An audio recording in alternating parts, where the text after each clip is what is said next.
La petite France est en train de retrouver sa place qu'elle mérite, à savoir derrière, juste derrière.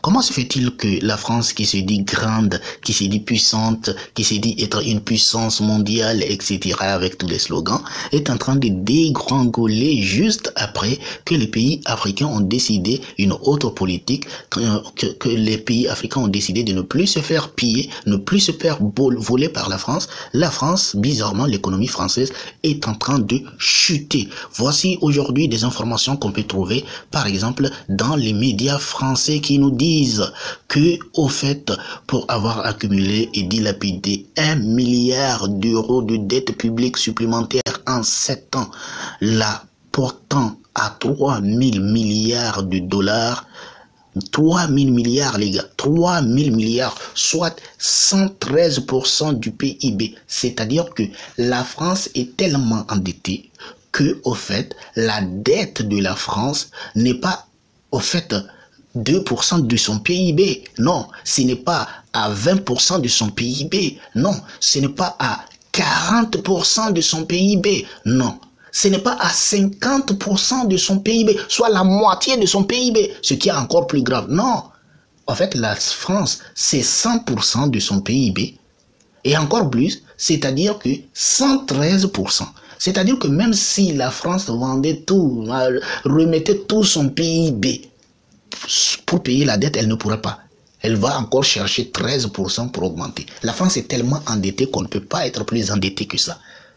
Elle est tellement endettée, la France est endettée, c'est pour cela que l'économie de la France est en train de chuter. Les informations, les gars, ne sont pas bons. On nous dit par exemple l'activité économique est en panne, les faillites explosent, le chômage remonte, les investisseurs se détournent massivement avec désormais pour objectif, sauf, c'est-à-dire que tout sauf la France. C'est-à-dire que les objectifs aujourd'hui des investisseurs, c'est d'investir partout dans le monde, sauf en France. La France est un mauvais exemple. La France est en train de chuter. Ah bon, la France qui se dit puissante, la France qui se glorifiait d'avoir une économie forte, juste après la dénonciation des accords avec la France, juste après que les pays africains ont repris le contrôle de leurs ressources minières, à savoir l'AES, qui était, comme le disait le professeur Franklin Nyamsi, et qui disait que, au fait, les pays de l'AES, le Burkina, le Niger et le Mali, étaient les vaches à lait de la France. Elle allait se procurer en or, en uranium gratuitement, en pétrole, tout ce qu'elle voulait. Aujourd'hui, au fait, la France a perdu ce contrôle-là.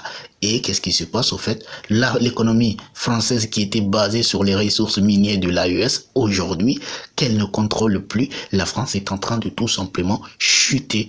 Par exemple, on nous apporte encore une fois les informations de l'AES, comme vous le savez déjà, qui nous dit le gouvernement prend le contrôle de Orano, le groupe exploitant de l'uranium, c'est-à-dire que la société française de l'uranium qui était au Niger en train de voler l'uranium du Niger à travers la France, qui était en train de piller les ressources minières du Niger. Aujourd'hui, au fait, qu'est-ce qui se passe? Le gouvernement nigérien a décidé de nationaliser ses ressources minières. C'est la fin d'un bras de fer, nous dit-il, de plusieurs mois entre le gouvernement nigérien et le groupe Orano, spécialiste de l'exploitation de l'uranium Orano, détenu à 90% par l'État français. L'uranium du Niger qui était détenu à 90%, c'est-à-dire que ça a apporté des milliards et des milliards à l'État français. Aujourd'hui, l'État français a perdu cela. Et tout cela explique au fait la chute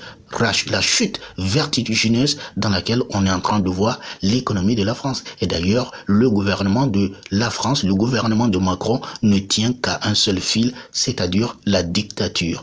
Vous comprenez que plusieurs fois, on a demandé le départ de Macron et il a décidé de ne pas partir parce que c'est un dictateur et il a dissous l'Assemblée nationale. Donc, en fait, c'est une dictature complète. Comme on nous dit, mercredi, dans un communiqué, après avoir perdu le contrôle opérationnel de sa filiale Somaïr qui exploite la dernière mine d'uranium du groupe au Niger, cette prise de contrôle marque une réelle souveraineté du Niger. En tout cas, pendant que les pays nigériens, pendant que les pays de l'AES l'AES, le Burkina Faso, le Niger et le Mali sont en train de prendre leur souveraineté, prendre leur avenir en main. Qu'est-ce qui se passe de l'autre côté de l'océan? L'arrogant France qui prétend avoir une économie aussi forte qu'elle est prête, vous vous rappelez, en 2022, à mener une guerre économique soi-disant à la Russie. Elle qui disait qu'elle allait détruire l'économie de la Russie. La France qui avait la grande gueule, qui disait devant tout le monde, devant tous les pays, qu'elles allaient mener une guerre économique à la Russie. La France est en train de chuter aujourd'hui. Où est passée cette France qui disait qu'elle allait mener une guerre économique à la Russie? C'est cette France qui est en train de chuter et il n'y a personne qui va la sauver. Il n'y a personne qui va sauver. Donc on nous dit dans ce communiqué, Orano a confirmé que les autorités nigériennes ont pris le contrôle opérationnel de la mine.